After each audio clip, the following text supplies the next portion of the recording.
कभी कभी भगवान को भी भक्तों से काम पड़े। जाना था गंगा पार, प्रभु केवट की नाव चढ़े। प्रभु बोले तुम नाव चलाओ, पार हमें केवट पहुंचाओ। केवट कहता सुनो हमारी, चरण धूल की माया भारी। मैं गरीब नैया मोरी, नारी ना होए परे।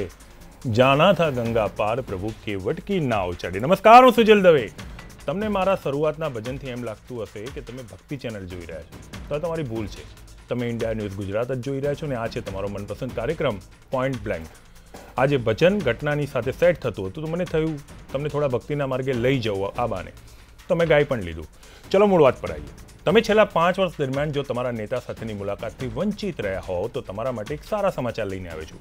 હવે તમારી મુલાકાત તમારા નેતા સાથે થઈ જવાની છે। આ માટે તમારે નેતાની અભેદ સુરક્ષા વ્યવસ્થાને વિંધવાની પણ જરૂર નથી।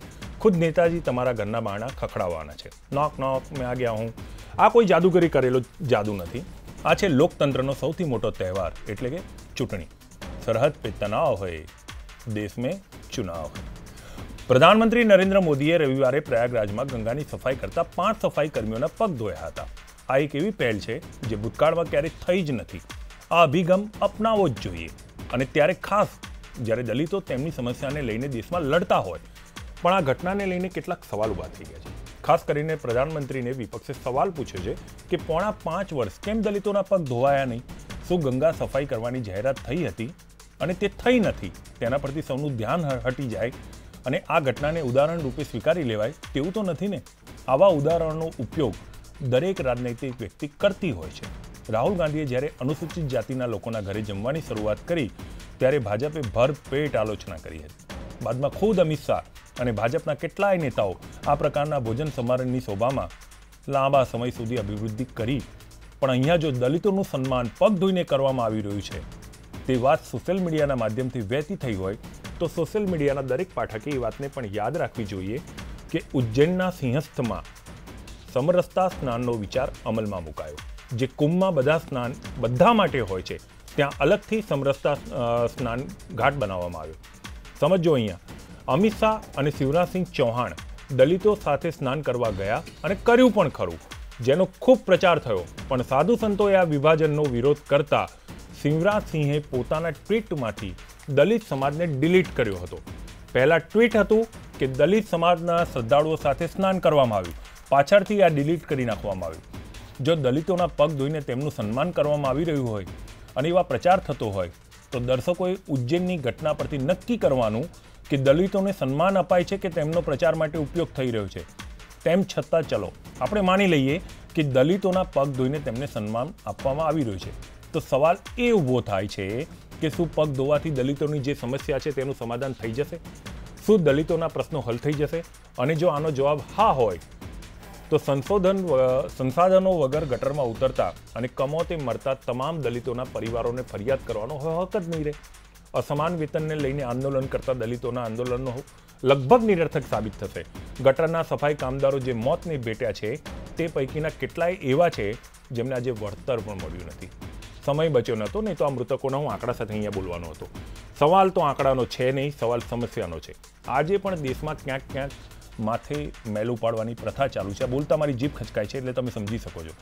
ત્યાં આપણે ગર્વભેર કેવી રીતે કહીએ કે આપણે દલિતોનું સન્માન કરતા થઈ ગયા છીએ? વડાપ્રધાને સફાઈ કર્મીઓના પગ ધોયા, એ બાત ખાલી કુછ હજમ નહીં હો રહી। ચર્ચા આ વિષયની નથી, ચર્ચા એ છે કે આપણે આવી ઘટનાઓની ચર્ચામાં ઝડપથી જતા પણ રહીએ છીએ। રાજનેતા આ કાર્યનો શિલાન્યાસ મૂકે છે અને તેની સાયબર ટીમ તમારા માનસ સુધી તેને ઝડપથી પહોંચાડી દે છે। અહીંયા નેતા અને તેની ટીમને બિરદાવવા કરતાં હું તમને વખોડીશ। આ બધા એટલા માટે સફળ થાય છે કે આપણને મૂળ સમસ્યાઓથી હટવાની, તેનાથી મોઢું ફેરવાની એક આદત પડી ગઈ છે। આદત નહીં, આ આપણો એક સ્વભાવ બની ગયો છે।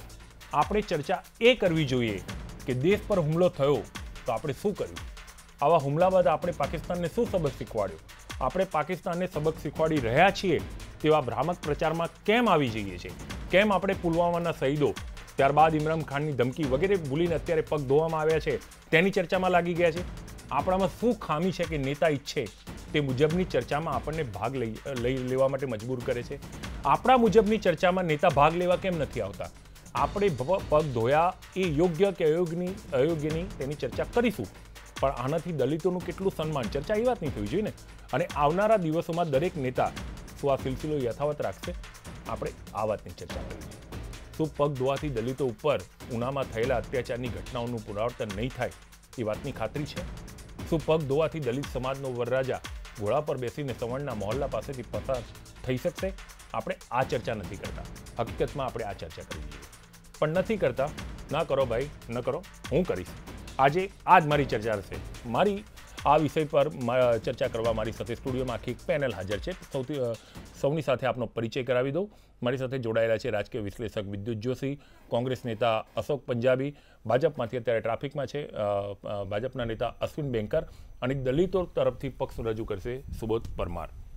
સુબોધજી, પહેલી વાર આપ મારા શોમાં આવ્યા છો, આપનું સ્વાગત. અને પહેલો પ્રશ્ન હું અસમંજસમાં છું કે રાજકીય વિશ્લેષક વિદ્યુત જોશી તરફ લઈ જવું કે અશોક પંજાબી તરફ, કેમ કે વરિષ્ઠતાના આધારે બંને સમકક્ષ છે, પણ તેમ છતાંય ભાજપની ગેરહાજરીમાં રાજકીય પ્રતિક્રિયા હું ટાળીશ. એટલે વિદ્યુતભાઈ, તમને જ પૂછીશ કે આખી આ ઘટનાને આપણે કેવી રીતે લઈ રહ્યા છીએ? હું એને નરેન્દ્ર મોદીની લીડરશિપ સાથે સરખાવું છું. જી. કોઈ પણ જે કેરિસ્મેટિક લીડરશિપ હોય છે ને, એ મૂળ મુદ્દાઓનું માંથી પ્રજાનું ધ્યાન બીજી તરફ હટાવવા માટે બહુ જ કાબેલ હોય છે. એટલે જ્યારે રાફાલનો મુદ્દો ચાલતો હતો ત્યાં એકાએક પાકિસ્તાનનો મુદ્દો આવ્યો, અને પાકિસ્તાનનો મુદ્દો સિરિયસ બનવા લાગ્યો કે હવે તો જો પાકિસ્તાનને સબક નહીં પડાવીએ તો મુશ્કેલ થશે. ત્યાં તરત જ આ દલિતને ચરણરજ ધોવાનો મુદ્દો આવ્યો. એટલે આ મુદ્દો જો એમાં દલિતના સેન્ટિમેન્ટ્સ ખવાશે ને દલિતો આનો વિરોધ કરશે ને એવું બધું થશે તો હું એમ માનું છું કે અઠવાડિયા પછી કોઈક બીજો મુદ્દો આવશે જ. મને યાદ આવે છે 2006 કે 7 કે જ્યારે નરેન્દ્ર મોદી નર્મદાને મુદ્દે ઉપવાસ પર બેસી ગયા હતા. હકીકત તો એવી હતી કે ત્યાં મનમોહન સિંઘે ડિક્લેર કરી જ દીધેલું કે આવી કોઈ સમિતિ નહીં ચાલે ને નર્મદાની હાઇટ વધારવા માટે જે સુપ્રીમ કોર્ટ કહે છે તેમાં હાઇટ વધશે, પારી પાછું હાઇટ વધશે, અને કોઈ કમિટી નર્મદાની હાઇટ નહીં રોકે. આ સમાચાર મળ્યા ને આ બધું બહાર પડે તે પહેલા બીજે દિવસે તેઓ માનનીય શ્રી ઉપવાસ પર ઉતરી ગયા. હકીકતમાં તો હું, ઉર્મિલાબેન પટેલ અને જયનારાયણભાઈ વ્યાસ અમે 3 મનમોહનસિંહને મળવા ગયા હતા ને ત્યાં નિર્ણય આવ્યો હતો. અને બીજે દિવસે છાપામાં જાણે એવું આવ્યું કે નરેન્દ્ર મોદી નર્મદા લઈ આવ્યા છે. એટલે ધ્યાન બીજી તરફ વાળવા માટેની કાબેલિયત છે ને એ માત્ર નેતા નહીં, અભિનેતા પણ છે એવું બતાવે છે આપણને. અને કંઈક અંશે જોઈએ તો આ પ્રકારના સ્ટ્રોક્સ મારવા અને પ્રજાનું ધ્યાન પોતાના તરફ ખેંચી લેવું એ ઘણા નેતાઓ બહુ સકુશળ હોય છે. આપણા એક હિન્દુ ચાચા હતા, હિન્દુ ચાચા પણ બહુ સકુશળ હતા આ બાબતમાં. રસ્તાની વચ્ચે બેસી જાય એટલે આખું ટોળું મળી જાય. ઇન્દિરા ગાંધી પણ આ બાબતમાં બહુ જ કુશળ હતા. એ પથ્થર મેં નહેરુજી કો દિખલાઉંગી એમ કહેતા. એમ નરેન્દ્ર મોદી પણ પ્રજાનું ધ્યાન પોતાના મુદ્દા તરફ વાળવા અથવા ઇમોટિવ મુદ્દા તરફ વાળવા માટે બહુ જ સક્ષમ નેતા છે, અને એમનો એણે અહીંયા ઉપયોગ કર્યો છે. વાસ્તવમાં તો તમે જે ભજન ગાયું ને એ ભજનના કવિ દુલાભાઈ કાગે ગુજરાતી કર્યું છે. પગ મને ધોવા દ્યો રઘુરાય, વાલા મને શક પડ્યો મનમાં. એમ ખરેખર તો મોદી સાહેબે દલિતના પગ ધોયા એના કરતાં દલિતે કહેવું જોઈએ કે મને પહેલા તમારા પગ ધોવા દો, મને શંકા પડે છે કે અમારી ગંગા શુદ્ધ થશે કે નહીં. વાસ્તવિકતા એ હોવી જોઈએ.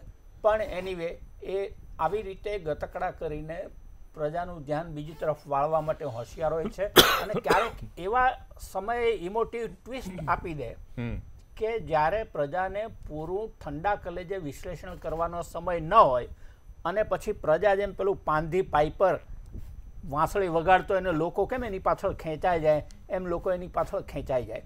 એટલે મને તો એવું લાગે છે કે અન્ય પક્ષોએ આની કાઉન્ટર સ્ટ્રેટેજી પણ બનાવવી પડે. જો નરેન્દ્ર મોદીનું એક્શન એ હોય તો એમનું એક્શન બી રહેશે, એમનું એક્શન સી રહેશે. એટલું જ ભાજપમાં પણ શત્રુઘ્ન સિંહા, યશવંત સિંહા એ બધાની કાઉન્ટર સ્ટ્રેટેજી બનાવવી જોઈએ તો થોડું બેલેન્સિંગ થશે. આ જરા વધુ પડતું એક બાજુ ખેંચાઈ ગયું હોય એવું મને લાગે છે. પણ આપણે આને ઉદાહરણ તરીકે ન લઈ શકીએ કે દરેક રાજનેતા છે એ આને અનુસરે. આમ તો દલિતોનું આ રીતનું સન્માન થવું જ જોઈએ. એવું છે, એકવાર વીપી સિંહે એવું કહ્યું હતું કે politics is management of contradictions. બરાબર. એટલે જે માણસ કોન્ટ્રાડિક્શન્સને સારામાં સારી રીતે મેનેજ કરી શકે તે સારામાં સારા નેતા થાય. હવે યશવંત સિંહા કે શત્રુઘ્ન સિંહા કે મુરલી મનોહર જોશી કે એ કોન્ટ્રાડિક્શન્સ મેનેજ નથી કરતા, કોન્ટ્રાડિક્શનનું વિશ્લેષણ કરે છે, કોન્ટ્રાડિક્શન્સને એપરન્ટ કરે છે. ત્યારે આ માણસ કોન્ટ્રાડિક્શનનું વિશ્લેષણ નથી કરતા, એ કોન્ટ્રાડિક્શન્સને મેનેજ કરી લે છે. કે એકવાર આ પાકિસ્તાન પર હુમલાનું કોન્ટ્રાડિક્શન ઊભું થયું, બીજી બાજુ ધ્યાન દોરવા એવો સ્ટ્રોક માની લીધો. તમને ખ્યાલ હશે કે નવાઝ શરીફને અભિનંદન આપવા એકાએક પહોંચી ગયા હતા, વિધાઉટ ઇન્વિટેશન પહોંચી ગયા હતા. એટલે બધાને એમ લાગ્યું કે વાહ વાહ કેટલો વિદેશ નીતિમાં માસ્ટર સ્ટ્રોક માર્યો. 10 દિવસ એની ચર્ચા ચાલી, એમ 10 દિવસ આની ચર્ચા ચાલશે, ત્યાં વળી બીજો મુદ્દો આવી જશે. એટલે આપણે કયા મુદ્દાથી ભટકીશું? આપણે મૂળ મુદ્દાઓ છે. દાખલા તરીકે અત્યારે જે મુદ્દાઓ ચાલે છે એ યુવાનોની નોકરીનો મુદ્દો છે, બરાબર છે. આ જો દલિતોનો જ મુદ્દો તમે લો તો થાનગઢ અને ઉનાના મુદ્દાઓ તો આપણી પાસે હજુ પડ્યા જ છે, જેના વિશે કોઈ નિર્ણયો આવ્યા નથી. એ મુદ્દા આપણે લેવા જોઈએ. ખેડૂતોના વીમાના મુદ્દા લેવા જોઈએ. ખેડૂતોને નર્મદાનું પાણી જે પ્રોમિસ હતું તે નથી મળ્યું. 17.92 લાખ હેક્ટરમાં પાણી અપાવવાનું હતું, હાર્ડલી 4.5-5 લાખ હેક્ટરમાં પાણી અપાય છે, અને એ પણ યોજનાબદ્ધ નહીં. એટલે ખેડૂતોને પાણી આપવાના મુદ્દા, ખેડૂતોને વીજળીના કનેક્શન આપવાના બાકી છે, વીજળીના કનેક્શન આપવાના મુદ્દા, આ બધા રિયલ વિકાસના મુદ્દાઓ છે. એની બદલે ભટકીને તમે દલિતોના પગ ધુવો, તેથી દેશના વિકાસમાં કે જીડીપીમાં કેટલો ફેર પડવાનો છે? કોઈ ફેર પડવાનો નથી. એટલે આવા ઇમોટિવ મુદ્દાથી દૂર રાખવાની એક, લોકોને મૂળ મુદ્દાથી ભટકાવી દેવાની એક સ્ટ્રેટેજી. બહુ બાળકને ભૂખ લાગી હોય તો માં કે ચાલ હું તને રમકડું અપાવી દઉં, એનાથી એની ભૂખ નથી મરી જવાની, પણ એનું ધ્યાન બીજે જવાનું. ઠીક છે, તમારા જેવી જ કંઈક પ્રતિક્રિયા આપશે અશોકભાઈ, પણ હું સમજી શકું છું. તો હું સુબોધભાઈ પાસેથી જાણી. સુબોધભાઈ, આમ તો રાજકીય સન્માનથી કંઈ ઓછી ઘટના નથી આ ઘટના. આમાં એવું છે કે કોઈએ કહ્યું છે કે ભૂખ્યાની ભૂખ ને તરસ્યાની તરસ ભૂલાવી દો વીતેલા 5.5 વર્ષ. એટલે પ્રધાનમંત્રી મોદી સાહેબે એમાંથી પ્રેરણા લઈ અને દલિતોને આ જે ડિગ્નિફાઈડ લાઈફના જે પ્રશ્નો છે એ ભૂલાવી દેવા માટે એક આ પ્રોપેગન્ડા કર્યું છે. જો મુખ્યમંત્રી જ્યારે હતા ત્યારે કર્મયોગી નામના પુસ્તકમાં લખ્યું હતું કે દલિતોને, સફાઈ કામદારોને સફાઈ કામ કરવામાં આધ્યાત્મિકતાનો આનંદ મળે છે. એટલે જ્યારે મુખ્યમંત્રી હતા ત્યારે એમને દલિતો યાદ આવ્યા હતા. એ પછી જ્યારે 2019 में नाव दिख रही है फसती तब याद आ रही है दलितों की बस्ती, એના જેવો ઘાટ થયો છે. અને 2019માં એક દાયકા પછી ફરીથી દલિતો એમને યાદ આવ્યા છે, અને એમાંય ખાસ કરીને સફાઈ કામદારો એમને ફરીથી યાદ આવ્યા છે. તો આ એનાથી વિશેષ કંઈ નથી, કારણ કે જો એમની મંશા એટલી હોત તો 5.5 વર્ષમાં એમણે શું કર્યું? સ્વચ્છ ભારત મિશન કેમ્પેન લોન્ચ કર્યા સિવાય જે એના પાયોનિયર છે મેન, એ તો સફાઈ કામદારો છે. સ્વચ્છ ભારત મિશન સરકારે જાહેરાત કરી દીધી, પણ એનું પાલન કરાવશે કોણ? તો એના માટે પાયાના પથ્થર તો સફાઈ કામદારો છે. એના માટે સરકારે કંઈ કર્યું નથી કે કોઈ વિચાર્યું નથી. અને છેલ્લે જ્યારે ચૂંટણી નજીક આવી રહી છે ત્યારે સમરસતા ખીચડીની સાથે સાથે પગ ધોવાની વાત પણ ચાલી રહી છે. ઠીક છે અશોકભાઈ, કોઈ પણ જાહેર સભા હોય ને પ્રધાનમંત્રીની, ત્યારે એમનો મુકટો પહેરી નરેન્દ્ર મોદી જેવા એમના જ દેખાવમાં લોકો આવી જતા હોય છે અને મુકટો પહેરી અને સભામાં હાજર હોય છે. તમને એવું નથી લાગતું કે આ ઘટનાનું અનુકરણ ભાજપનો દરેક કાર્યકર કરીને દરેક દલિતના પગ ધોશે? ને હું બહુ શાંતિથી સાંભળતો હતો, ગંભીરતાથી. માનનીય ડૉક્ટર વિદ્યુતભાઈ જોશીજીને, પરમાર સાહેબને.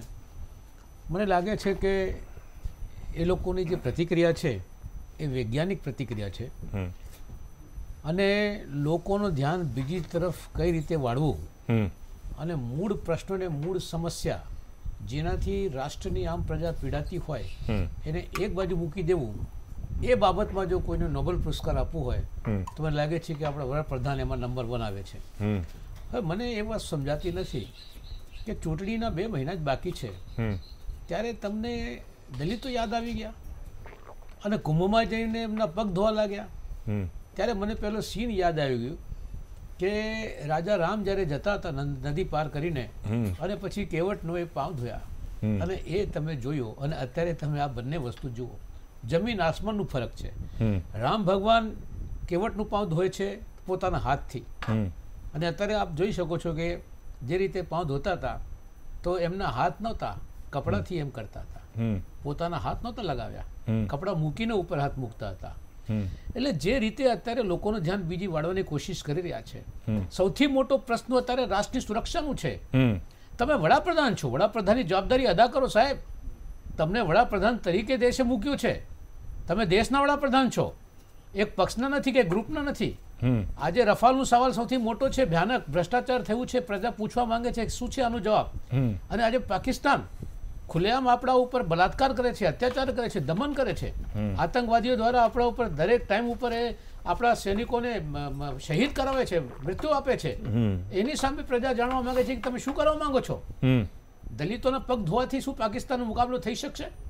હકીકતની અંદર તો દલિતોની જે પરિસ્થિતિ છે એ પરિસ્થિતિનો જો અભ્યાસ કરતો ખબર પડશે કે આજે પણ આ દેશની અંદર દલિતોને સેકન્ડ ગ્રેડ નાગરિક તરીકે એમની સાથે વ્યવહાર કરવામાં આવે છે. ગુજરાત તેનો સૌથી મોટો દાખલો છે. એમના સમયમાં થાનગઢ થયું હતું. અને આ બધી પરિસ્થિતિને લક્ષ્યમાં રાખીને આપણે કહી શકીએ છીએ કે આ ચૂંટણીને ધ્યાનમાં રાખીને અને જેમ કીધું મેનેજમેન્ટ ઓફ ઇનર કોન્ટ્રાડિક્શન, જેમ ડૉક્ટર સાહેબે અત્યારે વાત કરી, મેનેજમેન્ટની બાબતની અંદર આ બાબતની અંદર આપણે કહી શકીએ છીએ કે આમાં કોઈ એમનો મુકાબલો કરી શકે નહીં. આ સૌથી પહેલો મારો પ્રશ્ન છે કે તમે વડાપ્રધાન છો, વડાપ્રધાનના કર્તવ્યો, એમની ફરજો, આજે દેશ જે છે એ ઝંખના છે રાષ્ટ્રના લોકોમાં કે પાકિસ્તાનને જવાબ આપો. આજે દેશ વિચારી રહ્યું છે કે બેરોજગારીને તમે રોજગાર આપો. આજે દેશ વિચારી રહ્યા છે કે ભાઈ ખેડૂતોને તમે ન્યાય આપો. આજે દેશ વિચારી રહ્યા છે કે અસહિષ્ણુતા વધી રહી છે એને રોકવાનું તમે પગલાં ભરો. આજે દેશ વિચારી રહ્યું છે કે આપણો એક્સપોર્ટ વધે, આપણે મજબૂત બનીએ. આજે દેશ વિચારી રહ્યા છે કે ચારે બાજુ સમાનતા અને ભાઈચારાનું જે છે અવાજ ઉઠી થાય. એ બધાને એક બાજુ મૂકીને કુંભના મેળામાં જઈને, અને જો રાહુલ ગાંધી કુંભમાં મેળામાં ગયા હોત તો ભાજપના તમામ લોકો અને સંઘ પરિવારને તમે કૂટી પડ્યા હોત. સોફ્ટ હિન્દુત્વ. અને પછી જ્યારે રાહુલ ગાંધી જે પગ ધોયા હોત તો પછી તો કોઈ સવાલ જ નહીં, ચારે બાજુથી તૂટી પડ્યા હોત. એટલે વડાપ્રધાન સાહેબ, તમે લોકોને ના સમજો કે લોકો તમારી ઈચ્છા પ્રમાણે ચાલશે. લોકો હવે સમજી રહ્યા છે બધી વાત. સામાન્ય વ્યક્તિને પણ તમે પૂછો કે ભાઈ આ ઘટનાનું શું છે તો કહેશે કે આ નાટકબાજી સિવાય બીજું કશું નથી. ઠીક છે. અશ્વિન બેંકર અત્યારે અહીં હાજર છે, ભાજપના નેતા. એમનું સ્વાગત કરું છું. ટ્રાફિક સમસ્યાનો સામનો કરીને આવેલા છો, દર્શકો સમજે છે. એકદમ સાચું છે. હા, હું સમજુ છું. આખી આ ઘટનાને કઈ રીતે લઈ રહ્યા છો તમે? હું જે રીતે ભારતના વડાપ્રધાન માનનીય નરેન્દ્રભાઈ મોદી અને હું મારી જાતને એમનો શિષ્ય કહેવાનું પસંદ કરીશ. એટલે લગભગ 1984 થી એમની સાથે સહિયારો જ્યારે મને મળ્યો છે, એમની સાથે કામ કરવાની તક મળી છે, ત્યારે આજે સફાઈ કામદારના પગ ધોવા કુંભના મેળામાં એ એમની કોઈ પોલિટિકલ વાત કે એ દેશ માટે કંઈ કરવાની વાત કે એ બધી નથી. આ એક મેસેજ છે. સ્વચ્છતા અભિયાન એને જો કોઈએ સારી રીતે આગળ વધારવાની જવાબદારી, આપણે સૌ દેશવાસીઓ એવું માને છે કે સફાઈ કામદારનો મુદ્દો લગભગ આપણા બધાના મનમાં એ છે. તો એ સફાઈ કામદારના પગ ધોવા અને એ દ્વારા મેસેજ આપવો કે ભાઈ સ્વચ્છતા એ આપણા સૌની ફરજ છે. અને સૌથી પહેલા સફાઈ કામદારે આ કાર્યને ઉપાડ્યું છે, તો હું એનું માન સન્માન કરું. એ સન્માન કરું એમાં કોંગ્રેસનો વાંધો કેવી રીતે થાય? આજે ભારતના વડાપ્રધાન તરીકે પહેલી વાર આ કાર્ય કર્યું છે એવું નથી. રાજ્યના મુખ્યમંત્રી બન્યા ત્યારે કોઈ પ્રચાર કરવા નહોતા ગયા, પણ એમના બંગલામાં, મુખ્યમંત્રી નિવાસમાં જ્યારે પ્રવેશ કરવા ગયા ત્યારે ઘણા મીડિયાને પણ ખબર નહોતી અને એક દલિતની બાળાના હાથે એમણે કુંભ મુકાવ્યો. અને આજે હું સાક્ષી છું એટલે કહું છું, એ ધાર્મિક માણસ છે.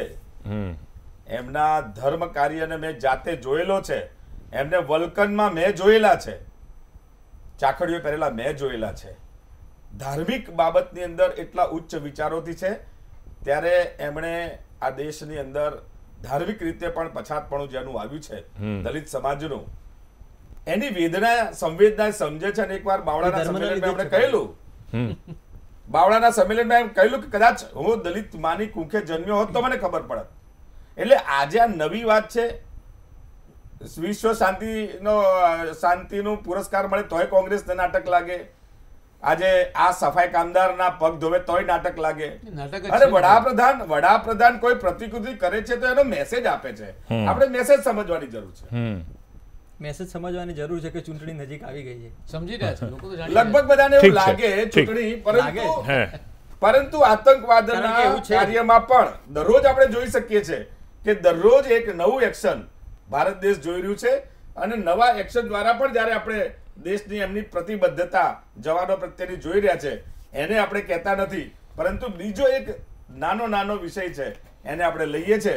કોંગ્રેસે એકવાર દલિતના ઘરે રાજીવજી ગયા, એનો તો ઢોલ નગારા સાથે તમે આખા દેશમાં કહ્યું કે ગયા હતા, કોંગ્રેસના હતા. એ પછી અમિતભાઈ પણ ગયા હતા ને.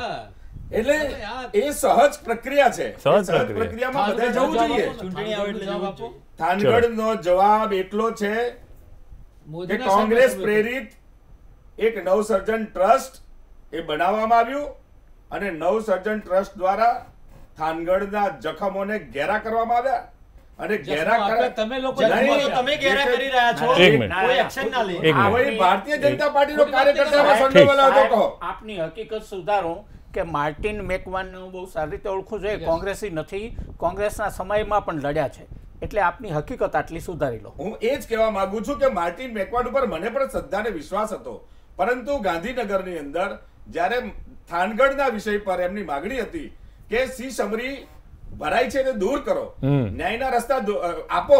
હું એનો સાક્ષી છું કારણ કે મેં એની આગેવાની કરી હતી. રાત્રે 2 વાગે સમાધાન થયું અને સરકારે નક્કી કર્યું કે અમે કોર્ટની અંદર ફરીવાર આ કેસને રીઓપન કરીએ છીએ. થાનગઢના બધા લોકોને અમે સવારે બદલાયું કોના કારણે? સવારે કોંગ્રેસના એક આગેવાન ગયા અને સમાધાન પડી ભાગ્યું છે. સાહેબ ભાજપ કોંગ્રેસ જવા દો. એક મિનિટ. હા, સુબોધજી જાહેર કરી દો ને. જરૂર એ રિપોર્ટ જાહેર કરવાની વાત કરતા હતા ત્યારે તમે એમ કહ્યું કે ના હવે કોર્ટની પ્રક્રિયા પ્રમાણે કામ કરીએ. ઠીક.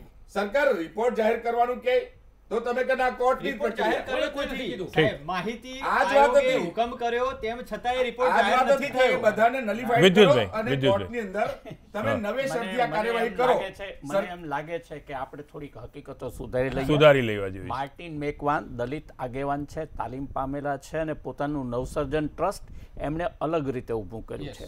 કોંગ્રેસના રાજ્યમાં દલિતો માથે માથું મેલું ઊંચકવાની પ્રથા નામનો એક બહુ સરસ રિપોર્ટ એમણે કરેલો અને કોંગ્રેસ સરકાર સામે પણ એ લડેલા.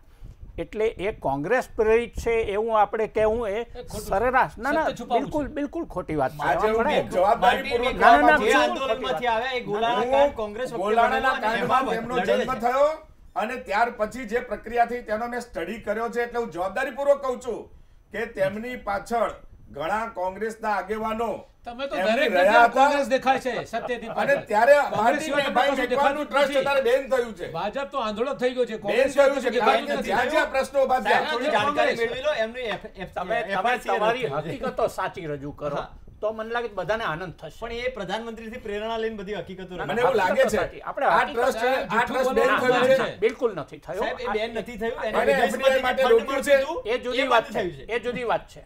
જુઓ માર્ટિન બેન- મેકવાન ઉપર હું પણ શ્રદ્ધા રાખતો હતો, પણ જ્યારે મેં જાણ્યું ત્યારે મને એમ થયું છે કે જ્યારે એ સાહેબના પણ ચેલા બની ગયા એટલે કેવું? હવે મને લાગે છે મારે કેટલીક ટેકનિકલ હકીકતો સુધારવી પડશે. જી. દેશમાં 1500 ટ્રસ્ટોની ફોરેન કોન્ટ્રીબ્યુશન રેગ્યુલેશન એક્ટ હેઠળ બાનમાં મુકાયા, એટલે એમને ફોરેન કોન્ટ્રીબ્યુશન લેવાની મનાઈ. જી. આનું કારણ ટેકનિકલ હતું કે તમારે જો FCRA કરવું હોય તો FCRA નું ખાતું અલગ હોવું જોઈએ, એના માટેના સિગ્નેટરી અલગ હોવા જોઈએ, એનો રિપોર્ટ તમારે અલગ કરવો જોઈએ, દર 3 મહિને તમારે એનો કેન્દ્ર સરકારને રિપોર્ટ આપવો પડે. આ બધી ટેકનિકાલિટીમાં જે ટ્રસ્ટો ચૂક્યા, કેટલાકે ગેરવ્યાજબી રીતો પણ કરીએ છે, જેમાંથી ચૂક્યા એમાંનું એક ટ્રસ્ટ આ નવસર્જન હતું, એટલે બીજાની સાથે એમને પણ બાનમાં મુકાયું છે અને એ અત્યારે પુનર્વિચારણામાં છે. હવે સવાલ બીજો આવે છે કે માર્ટિન મેકવાન પોતે કોંગ્રેસના બિલકુલ નથી. હું માર્ટિન મેકવાનને તાલીમ આપી ચૂક્યો છું વર્ષો પહેલા, એ હવે કોઈ યુવાન ચર્ચા હતા રહે ત્યારે.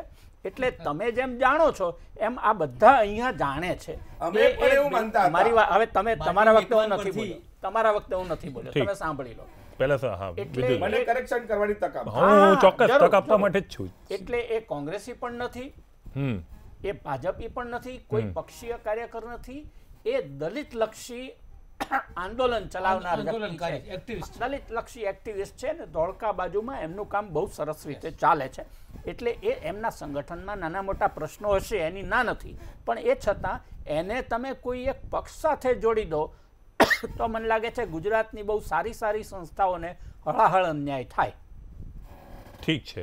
તો હવે પ્રશ્ન એ આવે છે અશ્વિનભાઈ, તમારે હવે તક જોઈતી હતી, એક મિનિટ હું આપી શકું. અંદર માર્ટિનભાઈ મેકવાનની વિરુદ્ધ એમની જ સંસ્થાના આગેવાનોએ જે કેસ કર્યો એના આધારે રજિસ્ટ્રારમાંથી એમની ફરિયાદના આધારે એમના ટ્રસ્ટને ફોરેન ફંડનો દુરુપયોગ થતો હતો, માટે એમને બેન કરવામાં આવેલા છે. એ બેન કરવામાં આવે છે વિષય અલગ છે. ફરિયાદ થઈ આ બંને અલગ બાબતો છે.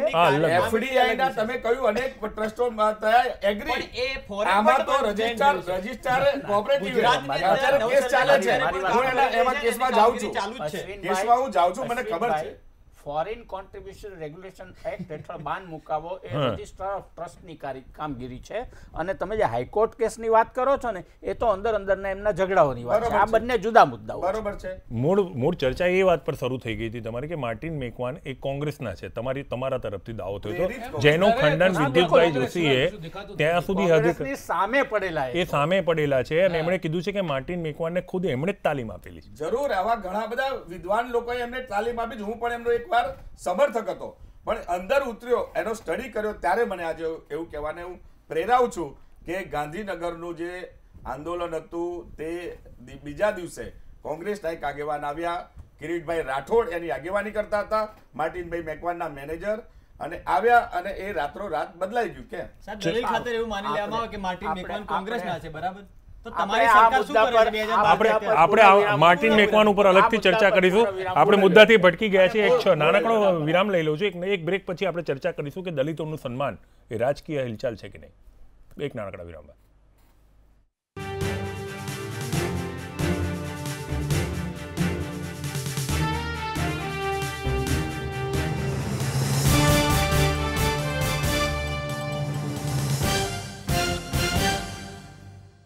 Welcome back. વાત ચાલી રહી છે દલિતોના સન્માનની. અસીમભાઈ, જે દલિતોનું સન્માન થયું છે એ પગલાંને હું સરાહનીય ગણું છું, પણ મુદ્દો ત્યાં આવે છે, થવું જોઈતું હતું પણ સરકારમાં નરેન્દ્રભાઈ આવ્યા એના 5.5 વર્ષ પછી કેમ થયું? આ પ્રથમ દિવસોમાં કેમ નહીં કે ગંગા સફાઈ અભિયાનની જ્યારે શરૂઆત થઈ એ દિવસે એમના ચરણ ધોઈ અને સફાઈ કર્મીઓને સફાઈમાં મોકલ્યા હોત તો વધારે સારું ન હોત? મને લાગે છે આ બાબતને ધાર્મિકતાથી જોવી જોઈએ. હું એમનું ધાર્મિક પહેલું પણ વ્યક્તિગત રીતે જાણું છું એટલે કહું છું. અચ્છા. એમના ધાર્મિક કાર્યોમાં ઘણા બધા લોકો આપણે કહીએ છીએ કે જે તે વખતે તેમણે હિમાલયમાં પણ તપ તપશ્ચર્યા કરી છે, એ સાધુ જેવું જીવન જીવતા હતા.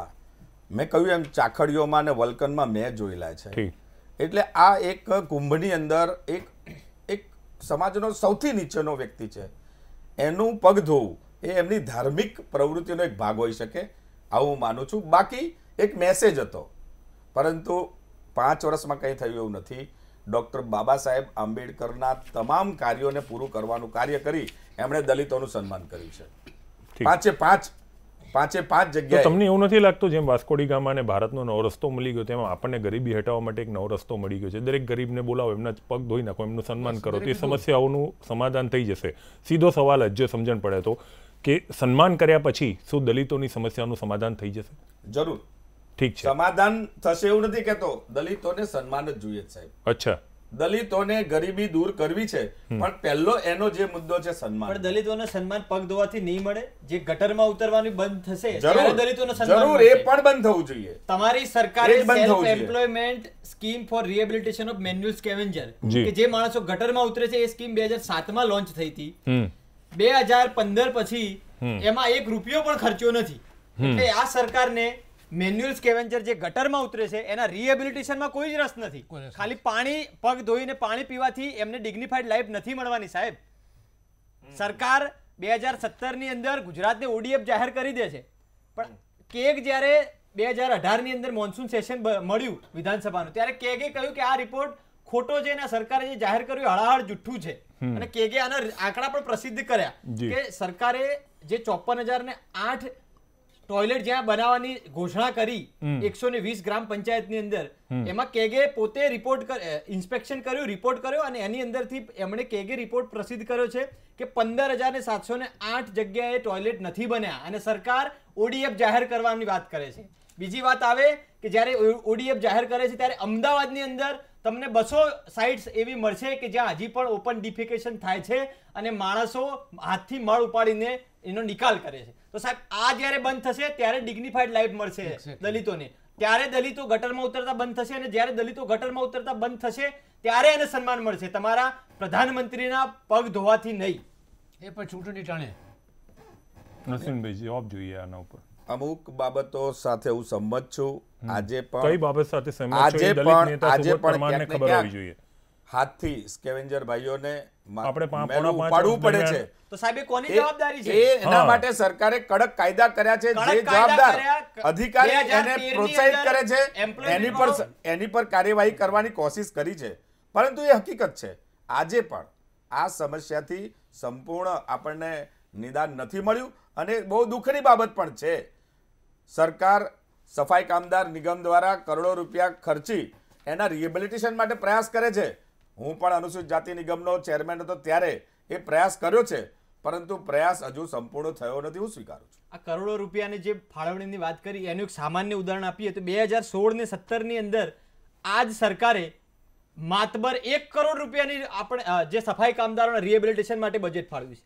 1 કરોડ રૂપિયા આખા દેશના સફાઈ કર્મચારીઓ માટે 1 કરોડ રૂપિયા. મને એવું લાગે છે કે સફાઈ કામદાર બોર્ડનું 300 કરોડનું આજે તેની પાસે. સાહેબ આ રિહેબિલિટેશનની વાત કરું છું. મેન્યુઅલ હવે સ્કેવેન્જર સફાઈ કામદારના રિહેબિલિટેશનનું મોટું કામ કરવા વાળી કોઈ એજન્સી હોય તો એ સફાઈ કામદાર બોર્ડ છે. આ પણ તમારી સરકારનો ડેટા બોલે છે. સફાઈ કામદાર બોર્ડ દ્વારા બોલે છે જે સ્કેવેન્જર ભાઈઓ છે એને બીજા વ્યવસાયમાં સ્વચ્છ ધંધામાંથી સ્વચ્છ ધંધામાં જવા માટે લોન આપવામાં આવે છે, અને દર વર્ષે હું એમ કહીશ કે 15-20 કરોડથી વધારે લોન સફાઈ કામદાર માત્ર આ ટાર્ગેટેડ એરિયા જે નોંધાયેલા સફાઈ કામદારો છે તેને આપવામાં આવે છે. હા, એ નોંધાયેલાની વાસ્તવિકતા એ છે સાહેબ કે ગુજરાતની અંદર આઈડેન્ટિફિકેશન કરવાનું હોય ને જેમનું મેન્યુઅલ સ્કેવેન્જર્સનું જે કાયદાની પ્રોવિઝન છે એ સર્વે જ નથી કરવામાં આવ્યા આજ દિન સુધી. સર્વે ચાલુ છે. સર્વે ચાલુ છે તો સર્વેમાં વિસંગતતાઓ આવી હતી.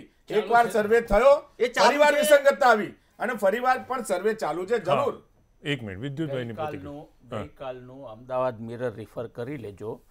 મેન્યુઅલ સ્કેવેન્જર્સની સંખ્યા વધી છે કારણ કે ગટરો વધી છે. ગટરો વધે અને જોગવાઈ કાયદામાં એવી છે કે અંદર ઉતારવાના નહીં, તમામ સાધનો આપવાના, સાધનથી કરવાનું, પણ કોન્ટ્રાક્ટર પૈસા બચાવવા માટે પેલાને અંદર ઉતારે અને એમાં એ ગુંગળાઈને મિથેન ગેસથી ગુંગળાઈને મરી જાય. આવા અનેક બનાવો બન્યા છે. એટલે મેન્યુઅલ સ્કેવેન્જર્સની કુલ સંખ્યા વધી છે. ડબ્બા જાજરૂ ઓછા થયા છે નો ડાઉટ, પણ ગટરો વધી છે અને ગટરો સાફ કરનારા કામદારો વધ્યા છે, માટે મેન્યુઅલ સ્કેવેન્જરની સંખ્યા વધી છે. એ એક ચિંતાનો વિષય છે. 2017 ની અંદર સાહેબ લોકસભામાં ડિસેમ્બરમાં 2017માં જે આંકડો પ્રસિદ્ધ થયો, ખાલી 2017 ની વાત કરીએ તો એક વર્ષની અંદર 300 કામદારો ગટરમાં ઉતરીને મર્યા છે. આ તમારી સરકારની સંવેદનશીલતા છે.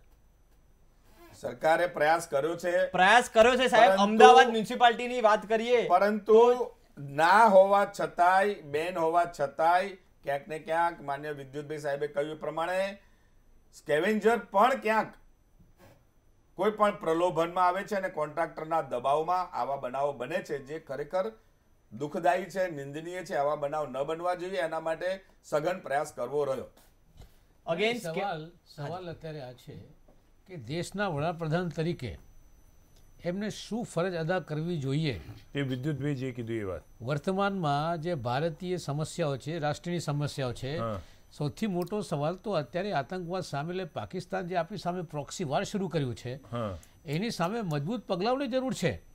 આજે અમદાવાદથી માંડીને કોહિમા સુધી અને શ્રીનગરથી માંડીને કેરળના ત્રિવેન્દ્રમ સુધી ચારે બાજુ આતંકવાદી હુમલાઓની સામે લોકોએ વિરોધ વ્યક્ત કર્યો હતો અને કોઈ નક્કર પગલાં લેવાની વાત આવી છે. એ સમય ઉપર તમે લોકોનું ધ્યાન બીજા દોરવા માટે તમે આ ગતકડાઓ શા માટે કરો છો એ મને એ સમજાતું નથી. અને બીજી બાજુ સવાલ આ છે કે આ દેશમાં વધતી જતી બેરોજગારી, જેના કારણે બેકાર નોજવાનો આત્મહત્યા કરવા માટે પ્રેરિત થઈ રહ્યા છે, અને તમે 5-6 દલિત ભાઈઓના પગ ધોઈને ચલો સારું છે માની લઈએ, પણ શું એનાથી દલિતોની સમસ્યાઓ હલ થઈ જવાની છે? આજે પણ આ દેશની અંદર 99% સફાઈ કર્મચારીઓને કાયમી કરવામાં નથી આવ્યું. હજુ પણ લઘુત્તમ પગાર એ લોકોને આપવામાં નથી આવ્યું. હજુ પણ એમને સાથે બધું થાય છે. શું આનાથી આ બધા અન્યાયો દૂર થઈ જવાના છે? મારો સવાલ આટલું જ છે વડાપ્રધાન શ્રીને કે તમે વડાપ્રધાનની જવાબદારી અદા કરવાનું શીખો. આજે દેશની સમસ્યાઓ છે એનો સામનો જે છે દેશ કરી રહ્યા છે એના માટે કશું પગલાં ભરો. ચૂંટણી ટાણે મન ફાવે એવી રીતે ગતકડા કરીને લોકોને ગેરમાર્ગે દોરવાનું હવે સમય ગયું. લોકો બરાબર સારી રીતે વાતને સમજે છે કે ખરેખર લોકો શું ઈચ્છી રહ્યા છે.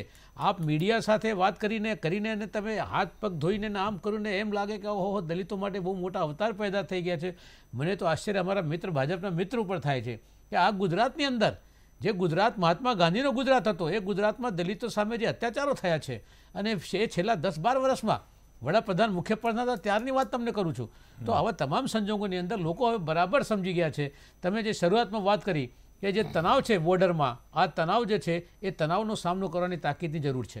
અશોકભાઈ એ ખૂબ સારી વાતો કરી છે, પરંતુ 60 વર્ષમાં એમને તક મળી હતી, એમના વડાપ્રધાનને આપણી શીખ આપી હોત તો કદાચ આજે આ દલિતોની દશા આવી ના હોત. આપને ખ્યાલ નથી, આપ જાણતા નથી ભાઈ. મેં તમને સાંભળ્યા છે. ગઢવીજી, બીકે ગઢવીજી ના રાજ્યમાં ના એમના પ્રાંતમાં એમના વિસ્તારમાં આવડો મોટો હત્યાકાંડ થયો, ગોલાળાનો હત્યાકાંડ થયો, ભારતીય જનતા પાર્ટીની સરકાર હતી. તમારા આગેવાનો દ્વારા થયું. ગઢવીજી આજે પણ માફી માંગી, તમે એમને સસ્પેન્ડ કરી શકો છો ખરા?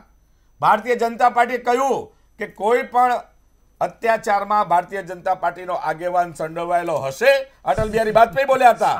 અશોક ભટ્ટ સાંભળા સર સાંભળામાં, અને ત્યારે અમે સાંભળાની શીખ લઈને કહ્યું અટલજીને કે અહીંયા પણ એવું થવાની સંભાવના હોય.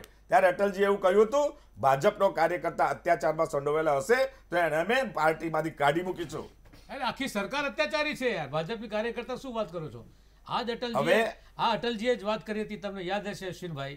અટલ બિહારી વાજપેયી જ્યારે અમદાવાદમાં આવ્યા હતા ત્યારે અટલભાઈએ આજ મુખ્યપ્રધાન જ્યારે હતા એમને કીધેલું જોરથી પબ્લિકની સામે કીધું કે તમે રાજધર્મ અપનાવો. એમણે નિભાયો છે. કશું નથી નિભાવ્યું. રાજધર્મ અપનાવ્યો તો કહેવાની જરૂર શા માટે પડી હતી? નિર્દોષ લોકોની હત્યા થાય, એમનું સન્માન કરે છે, વડાપ્રધાન બનાવ્યા છે એમને. આ દેશમાં અક્ષરધામ થાય, 30,000 લોકોની અક્ષરધામ નરેન્દ્રભાઈ મોદીએ કરાવ્યો છે. એમના રાજમાં થયું, એમના શાસનમાં થયું. આ અગાઉ આતંકવાદ થયો નથી. કોણ છે આ અગાઉ આતંકવાદ થયો નથી. વ્યવસ્થાની જવાબદારી કોની? સરકારની જવાબદારી હોય છે. સરકારની જવાબદારી નિભાવે છે. આજ સુધી તમે બોલી નહોતા શકતા. આજે સૈન્યને છૂટો દોર આપ્યો છે. સૈન્યને છૂટો દોર આ ભારતીય જનતા પાર્ટી સરકારમાં મળ્યો છે. તમે કરતા નહોતા, કરવા દેતા નહોતા. આજે ચૂપ રહેતા હતા. તમને પાકિસ્તાનની બીક લાગતી હતી. પાકિસ્તાનમાં જઈને આજે પણ તમે ઘણા બધા પાકિસ્તાનના પરસ્ત લોકો 1971માં તમારા નેતા વાજપેયીએ કહેવું પડ્યું હતું લોકસભામાં ઊભા થઈને કોંગ્રેસના હતા. ઇન્દિરાજીના વખાણ અટલ બિહારી વાજપેયીજીએ કર્યા હતા. શાસ્ત્રી કોંગ્રેસના હતા. પંડિત જે સારા પગલા હતા એને ભારતીય જનતા પાર્ટીએ વખાણ્યા, પરંતુ પાકિસ્તાનના બે ટુકડા કર્યા અમે. પાકિસ્તાનને તમે કોંગ્રેસના રાજમાં પાકિસ્તાનના બે ટુકડા થયા. 71 વખતે જે થયું, પાકિસ્તાન વખતે થયું, તમે કરીને બતાવો તાકાત. આજે તમે કેમ સામે આવો છો? આજે કેમ પાકિસ્તાનના સરકારમાં નથી? સૌથી પહેલા રાહુલ ગાંધીએ કીધું છે, તું બી પહેલા દિવસથી કહ્યું નહીં, ખોટી વાત છે. સરકાર નહીં, રાહુલજીએ ખુલ્લેઆમ કીધું છે. બોલ્યા અને નીચે તમે એવું કહો છો. પત્રકાર પરિષદમાં ખુલ્લેઆમ કીધું છે. યસ, અને તમે નીચે એવું બોલો છો. તમે નીચે એવું બોલો છો કે પાકિસ્તાન સામે તમારી લડવાની તાકાત નથી. ત્યાં તમે એમ કહો છો પાકિસ્તાન સામે કોંગ્રેસની સરકાર લડી છે. બધા લડ્યા. હવે ભાજપ આજે સહકાર આપવાનો સમય છે. તમે બીજા મુદ્દાના ભટકો. તમારા પાપ ધોઈ શકાતા એ નથી. મુદ્દો નથી. આ પાપ છે. અત્યારે મુદ્દો પાકિસ્તાન જોડે લડવાનો છે. મનુસ્મૃતિમાં માનનારા લોકો સાથે તમે બેઠા છો. મનુસ્મૃતિ અમે માનતા નથી. એ અટલ બિહારી વાજપેયીજીએ કહ્યું હતું. તમે એટલે આરએસએસ દ્વારા મનુસ્મૃતિને એનો અમલ કરી રહ્યા છો. નહીં, આ વસ્તુ કોંગ્રેસે વર્ષોથી ભડકાવી છે. કોંગ્રેસે 3 યુદ્ધો કર્યા છે. કોંગ્રેસે કહ્યું છે કે ભાજપ પાસે અનામત જશે. લાલ બહાદુર શાસ્ત્રી 1965 લાહોર સુધી આપણે પહોંચ્યા હતા. 1971 યાદ કરો. તમામ લેવલે પ્રયાસો થયા છે, પણ નરેન્દ્રભાઈના પ્રયાસ એ સઘન છે. આક્ષેપ પ્રતિ આક્ષેપ હું થોડા થવા દઉં છું, પણ હવે એમાં દલિતની વાત સાંભળી. આપણે મુદ્દો અત્યારે દલિતનો છે. સન્માન માંગે છે. પાકિસ્તાનને સબક આપો, તાકાત હોય તો. અશોકભાઈ, મારો સવાલ છે, સાંભળો, યુદ્ધને મોરચે લડવાનું છે, હાફિઝ સઈદને જઈને મારો. સ્ટુડિયોમાં નથી લડવાનું. યસ. હાફિઝ સઈદ અને આજે જૈશ-એ મોહમ્મદ છે, જઈને મારો તાકાત હોય તો અમારો ટેકો છે. મૂળ વાત પર આવો. ઠીક છે, આપણે દલિતોની સમસ્યાને સાંભળીએ. સુબોધભાઈ, તમને એવું નથી લાગતું કે દલિતોનું સન્માન થવામાં મોડું થયું છે, પણ થયું છે ખરું? ના, મને એવું બિલકુલ નથી લાગતું, કારણ કે જો સરકાર એટલી સંવેદનશીલ હોય, દલિતોની એટલી જ ચિંતા હોય, તો વારંવાર સમરસતા ખીચડી કરવાની જગ્યાએ, કુંભના મેળામાં સ્નાન કરવાની જગ્યાએ, આ પગ ધોઈને પાણી પીવાની જગ્યાએ એક નાનું કામ પણ કરીને બતાવે. જે સફાઈ કામદારો છે, અમદાવાદની અંદર જ ખાલી વાત કરું છું, હું બહુ વિશાળ દેશની કે એની વાત નથી કરતો, અમદાવાદની જ વાત કરીએ તો જે સફાઈ કામદારો હાથથી જે ઓપન ડિફિકેશન વાળો જે એરિયા છે ત્યાં પાવડરનો છંટકાવ કરે છે, શું મ્યુનિસિપાલિટી પાસે એટલું બજેટ નથી કે એમને પાવડર છાંટવા માટે એક મશીન આપી શકે? આ મારો એક સામાન્ય અને એકદમ સિમ્પલ ક્વેશ્ચન છે કે દલિતો માટે એમને એકદમ સંવેદના હોય, સફાઈ કામદારોને જો આધ્યાત્મિકતાના આનંદના પાઠ ભણાવતા હોય તો એક સામાન્ય પાવડર છાંટવાનું મશીન ના લાવી શકે? નથી કર્યું સાહેબ. કોર્પોરેશનમાં મશીનોની યાદી હું આપી શકું એમ તમે યાદી જ આપશો? યાદી તો સુપ્રીમ કોર્ટે પણ આપી. ભાઈ અમલવારી કરવાની હમણાં જ વાત કરી, સાંભળો. સફાઈ કામદારોને 54 પ્રકારના સાધનો આપવા જેથી કરીને ગટરમાં ના ઉતરી શકે. યસ, ના થવું જોઈએ, પણ કોઈ જગ્યાએ થાય છે. એક પણ તમે બતાવો સારું કાર્ય તમે જોઈ શકતા નથી. એક સેટ તમે બતાવો. હજી પણ તમે અત્યારે જાઓ, તમે સફાઈ કામદારો કામ કરીને જોતા નથી. નો ડાઉટ ક્યાંક નાનું મોટું કામ આવું થતું હોય તો એ કોન્ટ્રાક્ટર અને એની મિલીભગતના કારણે થાય છે. માલિક સાહેબ કોણ છે? ગટરના માલિક કોણ? પરંતુ પોલિસી મેટર બનાવી. ગટરના માલિક છે સરકાર. તો સરકારે કાયદો બનાવ્યો છે ગટરમાં નહીં ઉતારવો. સરકારના કહેવાથી ઉતરે છે સાહેબ. ના, સરકાર ખાલી કાયદો બનાવે છે, પાલન નથી થતું. દરેક કાયદામાં આવું હોય છે. કાયદો બનાવે છે કે પેપર પડે છે. તમે જે કહેવા માંગો છો એ પ્રમાણે તો પરિસ્થિતિનું નિર્માણ એવું છે, પોલિસી બનતી નથી, કોઈ બજેટ ફળવાતું નથી, એવું નથી.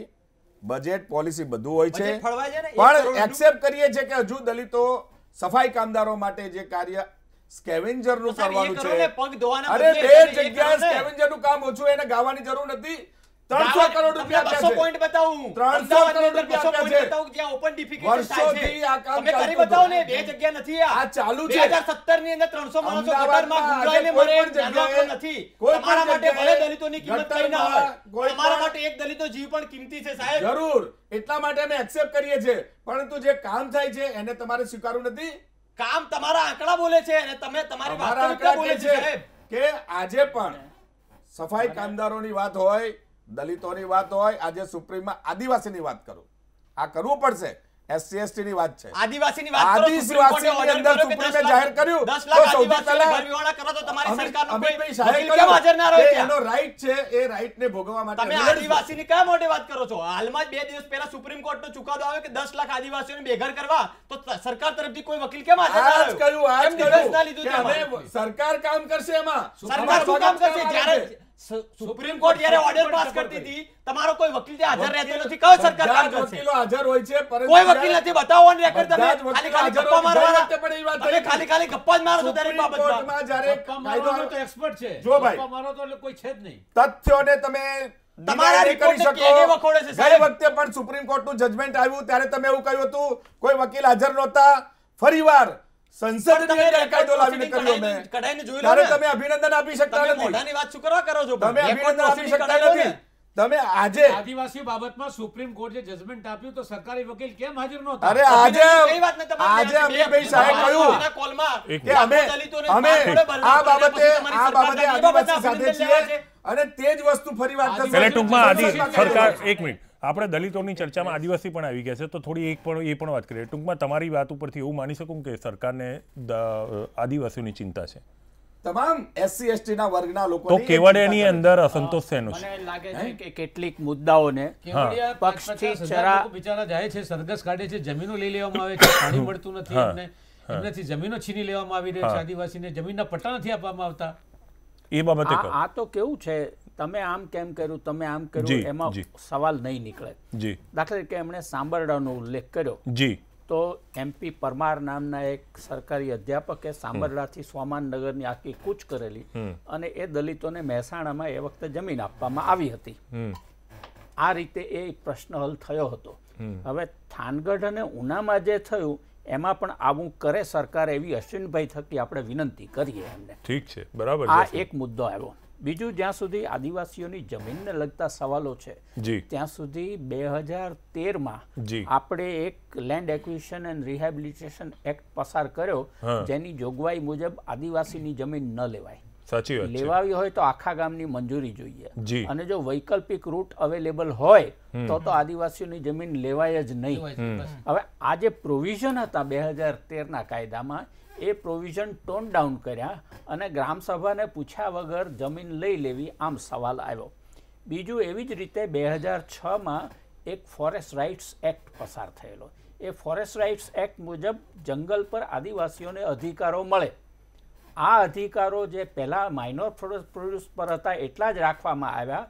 હકીકત તો એ છે કે આદિવાસી વિસ્તારમાં જો ખાણ નીકળે ને તો પણ આદિવાસી ગામની મંજૂરી લેવી તમારે જરૂર બને ખાણ ખોદતા પહેલાં. જો ઓઇલ નીકળે ને તો પણ ONGC એમની મંજૂરી લેવી જરૂર પડે.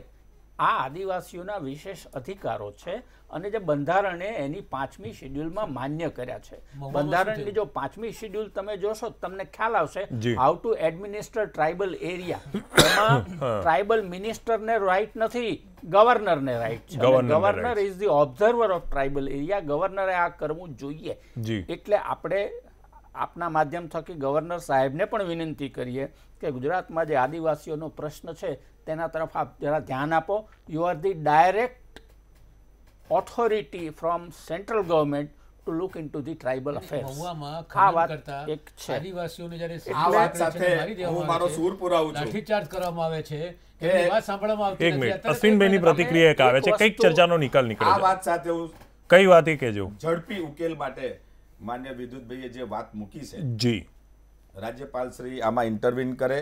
રાજ્યપાલ શ્રી વિનંતી કરીએ છે કે આદિવાસીઓના હક હિતોને સુરક્ષા માટે તાત્કાલિક કાર્યવાહી થાય. ચલો ઠીક છે. હવે ચર્ચાને વિરામ આપવાનો છે. એક અંતિમ પ્રશ્ન રહેશે. અશ્વિનભાઈ તમારાથી શરૂ કરીશ ને સુબોધભાઈથી પૂર્ણ કરીશ. એક છેલ્લી પ્રતિક્રિયા. પ્રધાનમંત્રીએ દલિતોનું પગ ધોઈને સન્માન કર્યું છે, એ આખી ઘટનાને આપણે કેવી રીતે લઈએ? અશ્વિનભાઈથી શરૂ કરીશ, સુબોધભાઈથી પૂરું કરીશ. હું રાજકીય નથી લેતો, એ ધર્મને વરેલા છે.